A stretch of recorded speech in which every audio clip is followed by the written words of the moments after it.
Here's what I think happened. The old man heard the fight between the boy and his father a few hours earlier.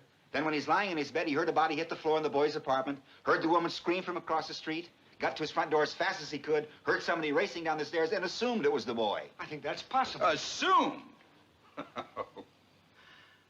Brother, I've seen all kinds of dishonesty in my day, but this little display takes the cake. You all come in here with your hearts bleeding all over the floor about slum kids and injustice. You listen to some fairy tales. Suddenly you start getting through to some of these old ladies. Well, you're not getting through to me. I've had enough. What's the matter with you guys?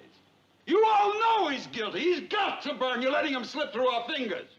Slip through our fingers? Are you his executioner? I'm one of them. Perhaps you'd like to pull the switch.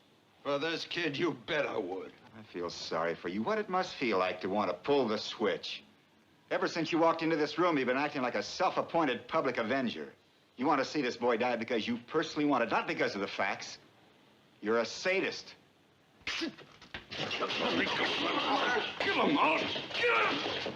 You don't really mean you'll kill me, do you?